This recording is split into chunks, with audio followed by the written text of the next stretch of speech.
Avec la Massif, économisez en changeant d'assurance de prêt immobilier. Conditions sur massif.fr. La Massif présente Sud Radio, parlons IMO, ça vous concerne. Bérénice de Villefloriot.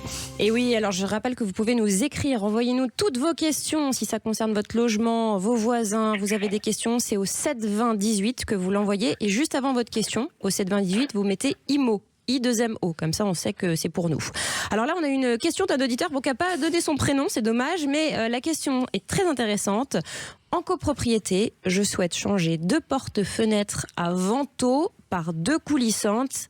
Quelles sont les démarches? Alors pour y répondre, j'ai demandé à un expert de la copropriété, Olivier Safar, le président de Safar Immobilier. Bonjour Olivier, merci d'être avec nous. Bonjour Bérénice, bonjour Sylvain. Alors, déjà, qu'est-ce que c'est que des fenêtres à vantaux? Des fenêtres à vantaux, c'est des fenêtres qui s'ouvrent tout simplement en ouvrant au milieu et vous tirez à droite et à gauche les 2 vantaux. D'accord.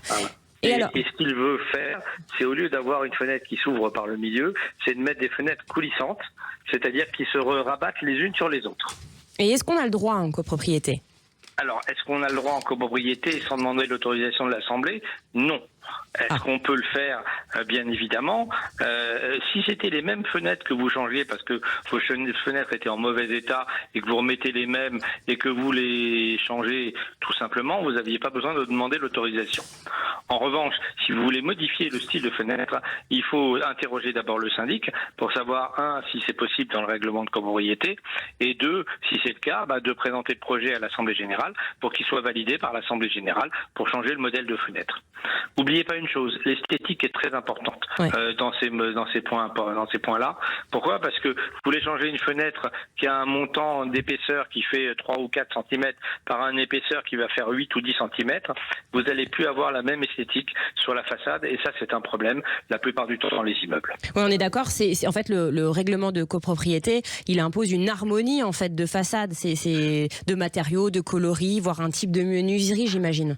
Alors, la plupart du temps, oui, pour ceux qui ont été bien faits dans lequel c'est indiqué, ils vont vous dire que vous n'avez pas le droit aux fenêtres, on va dire, de simple vitrage, vous devez les remplacer par du double vitrage aujourd'hui à rupture de pont thermique, que dernièrement, vous n'avez pas le droit de mettre des menuiseries qui sont noires alors que toutes les autres sont blanches, et ainsi de suite. Et ça peut même vous dire, vous n'avez pas le droit de mettre du bois, vous devez mettre que de l'alu, et supprimer tout ce qui est en ferraille, par exemple. Ouais. Mais après, ça se comprend. C'est un souci d'esthétisme, mais ça peut jouer aussi sur la valeur du bien. Si on a une belle façade. Alors, c'est beaucoup mieux d'avoir une très belle façade. Et puis, le jour où vous faites des travaux de ravalement et que vous devez déposer la demande d'autorisation en mairie, si certaines fenêtres n'ont pas été faites dans l'esthétique de toutes les autres, la mairie peut vous demander effectivement la modification de la fenêtre qui n'est pas ni à la bonne couleur ou pas à la bonne taille au niveau effectivement des montants et demander à ce que ce soit modifié en même temps. D'accord. Donc là, concrètement, pour notre auditeur qui n'a pas laissé son prénom, quelle démarche? Donc là, il doit demander au syndic d'inscrire à la question de l'ordre du jour, de la prochaine AG. Normalement, comme c'est un changement par rapport à ce qu'il y avait auparavant, il doit préparer un projet d'inscription à l'ordre du jour, du changement de type de fenêtre, en indiquant bien évidemment un croquis pour la fenêtre ancienne et la fenêtre nouvelle, et surtout en respectant les codes couleurs et les tailles des différents montants pour vous prouver qu'effectivement, c'est pratiquement à la même taille ou à 1 centimètre près, mais que ça ne fait pas 5 cm d'écart. D'accord, merci beaucoup Olivier, c'est très clair. N'hésitez pas à nous écrire, monsieur ou madame qui nous avait envoyé ce SMS, et dites-nous comment vous vous appelez aussi, on sera ravis de le savoir. Merci Olivier Safar, président de Safar Immobilier, pour les questions de copropriété, c'était très clair. Sud Radio, parlons IMO, ça vous concerne. Avec la Massif, changez votre assurance de prêt immobilier et économisez. Conditions sur massif.fr.